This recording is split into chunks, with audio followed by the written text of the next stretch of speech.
Hi everyone, and thank you for coming back to Warren's Team Talk yet again. I've got a new video for you as always, and today what we're going to do, well, this afternoon, what we're going to do, or this evening, wherever you are in the world, we're going to be reviewing Arsenal's match with Aston Villa from Friday night in the FA Premier League. So I hope that's going to be entertaining for you. So like I say, thanks very much for tuning in. And if you're new, thanks very much for coming and checking out Warren's Team Talk. And I hope you enjoy what I've got to offer. And I hope that you'll come back again. I hope that you'll come back again soon. So anyway, without further ado, like I say, what we're going to do is we're going to review Arsenal's match with Aston Villa in the FA Premier League. Friday night just gone. So please make sure you put a like on the video. Please make sure you subscribe to my channel. Please make sure that you pass the video around with to as many different people as you possibly can. That'd be really, really great if you could do that for me. Anyway, so let's get on with it.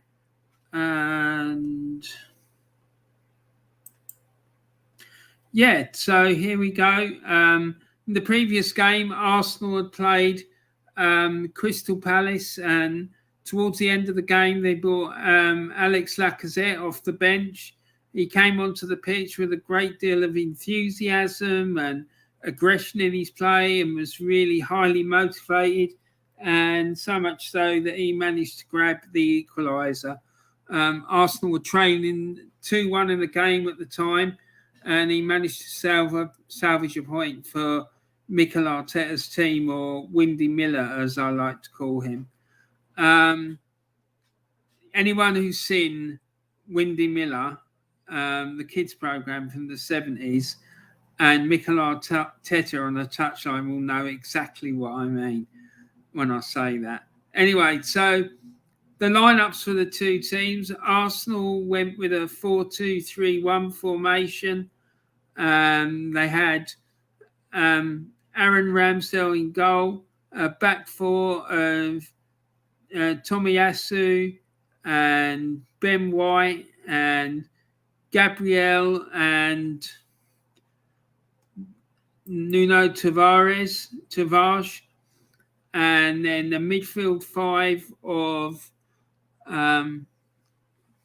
Thomas Partey, Sambi Lokonga, Bukayo Saka, and Emil Smith-Rowe, with Alex Lacazette at the front and playing in the number 10 sort of role just behind Pierre-Emerick Aubameyang. So, yeah, there you have it. So that was the Arsenal lineup. And then for Aston Villa, they went with a 3-4-3 formation. They had ex-Arsenal goalkeeper Martinez in goal, and then they went with a back three of Mings, and I can't even read those names, unfortunately. I'm sorry. Yeah, so they went with a back three of Mings and Twanadzebe and Konsa, and then a midfield four of Target, Louise, John McGinn and Matty Cash, and then in the hole behind the two front strikers, they had Emi Buendia and Ollie Watkins and Ings. So that was the Villa lineup. And the substitutes who came on were Martin Odegaard came on, and Ainsley Maitland-Niles and Gabriel Martinelli for Arsenal. And then for Villa, they brought on Anwar El Ghazi, Leon Bailey, and Jacob Ramsey. So, yeah, that was the lineups and the substitutes. Now, the match stats for this game, Arsenal had 22 shots on goal. Villa had 10. of those 22 shots, Arsenal managed to get 9 on target. Villa had 4, and Arsenal had a possession of the ball 54% of the time, as opposed to Villa's 46. Arsenal made 454 passes, as opposed to Villa's 392. The pass accuracy was almost equal, actually. Arsenal's pass accuracy was 81%, as opposed to Villa's 79%. Arsenal committed 17 fouls as against Aston Villa's 10. There were 2 yellow cards for Arsenal and 5 for Aston Villa. And there were no red cards. And surprisingly, only one offside in the whole game, which came from Arsenal. There were 7 corners for Arsenal and 4 for Aston Villa. So in the end, Arsenal won the game by 3-1, thanks to goals from Thomas Partey in the 23rd minute, a goal from Aubameyang in the 6th minute of injury time in the first half, and then which came about after a penalty. A foul was committed on Alex Lacazette in the penalty area. It went to VAR, and the referee decided that Arsenal should be awarded a penalty. Aubameyang stood up to take the penalty, and his initial penalty was saved, but then he smashed home the rebound. So Emi Martinez did well to save the penalty, but he couldn't keep out the rebound. So, yeah, that was the tale of the first half. But in that first half, Arsenal absolutely dominated the match, and they were well worthy of their 2-0 lead at halftime. In fact, it could have and probably should have been more. And then shortly after the halftime interval, Emil Smith-Rowe added to the scoreline by scoring a third in the 56th minute. And then late on in the game, in the 82nd minute, Jacob Ramsey restored some hope for Villa by pulling one back, but it was too late in the proceedings, really, to make much of a difference. And in the end, his goal was little more than a consolation. But Arsenal were in my opinion, thoroughly deserved winners of this game. And they won the game, like I say, very comfortably by 3-1.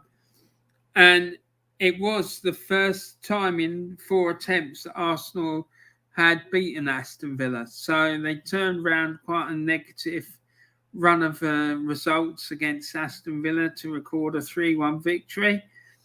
And it meant that Arsenal's good current form is continuing under Mikel Arteta's stewardship. So I'm sure he's absolutely delighted about that. So fair play to him. But don't be confused, everyone. I still want him out. I don't think he's the right man for the job. I didn't want him in the first place, and I've seen nothing to convince me that he's the right man to take Arsenal forward and get us challenging for major honours, both domestically and in Europe. So, yeah, I'm just not convinced, I'm sorry to say. I hope he manages to prove me wrong, but unfortunately I don't think he will.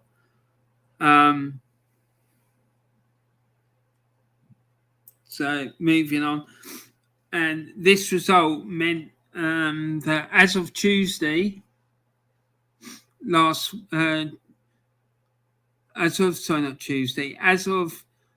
Saturday morning, Arsenal were sitting in 9th place on 14 points, and Aston Villa were in 13th place with 10 points. Arsenal were at this point, they were 1 point off the top 4 behind Brighton, who are on 15 points, and Tottenham with 15 points, and level on points with Manchester United, West Ham, and Everton. And so it's a good run of form recently for the Arsenal, which is good to see, obviously. But like I say, I don't think this man is the man to take Arsenal forward, and I don't believe that he is going to bring success back to the Emirates as we've been used to for the last 20 plus years. So I think the board needs to still think about replacing him. That's all I can say about that. So thanks very much for watching. Please remember to like and subscribe. Please put a like on my video. Please subscribe to my channel, and please remember to make sure that you share the video around with as many people as you possibly can. That'd be very much appreciated. And I just want to give a shout out to some YouTubers. There's the Old School Gunner, another excellent Arsenal YouTuber. He does content on a daily basis. He's a very passionate Arsenal fan and has been following the Gunners since 1992. Also, the 3 Pointers TV YouTube channel, excellent, top quality Arsenal YouTube content. And they have, there's 3 guys who present this channel, and they produce some of the best YouTube videos I think I've ever seen. They really are top quality stuff. And then there's Arsenal Alex. Arsenal Alex is a passionate Arsenal supporter. I love his work. I think his work is top quality. And yeah, he's a great guy, and he does excellent work. So, and then last but not least, there's the Claude and the Bansta's channel. That channel is presented by 2 passionate Arsenal supporters, one called Diesel and one called Terry. And they're passionate Arsenal fans, like I say. One, Terry, who thinks that Mikel Arteta is the greatest manager stroke coach in the history of world football. And then the other one, Diesel, who thinks that Arsenal, that Mikel Arteta isn't the man for the job, and he thinks that he's holding the club back and he's doing a really poor job. So consequently, when the 2 of them get on stream together, it invariably ends up turning into a massive tear up, and there's usually a very heated debate and discussion. And it's great entertainment and great viewing. So please make sure that you check out all these channels. Make sure that you subscribe to their channels and put likes on their videos and all that sort of stuff. So do yourself a favour, because you won't regret it, I can assure you. So that's my review of the Arsenal-Aston Villa match from Friday night. Thoroughly convincing and excellent performance. And I've been waiting for this for over 2 years, since Mikel Arteta was appointed. And the fact it's taken him this long to even get anywhere resembling a half decent performance, I'm sorry, that's just not acceptable in my book. I think he needs to go, and Arsenal need to appoint a proper manager in my book. So there you go. That's the end of my review. I hope you enjoyed that, and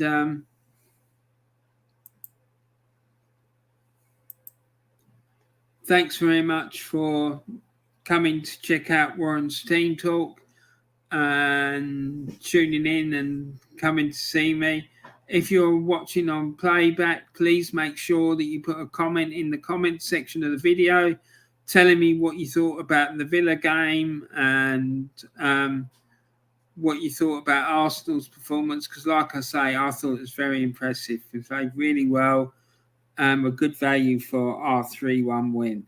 So we now move on to Leicester. The next game is against Leicester away at the King Power Stadium this upcoming weekend. So that'll be interesting to see how they get on with that. But before we have that one, we've got a home game again, and this time it's against Leeds United in the Carabao Cup. So that will be interesting to see how they perform in that one. So, yeah, so thanks very much for tuning in. I hope you enjoyed the show, and I look forward to seeing you all again soon. So take care, everyone. Thanks a lot. Take care. Bye for now.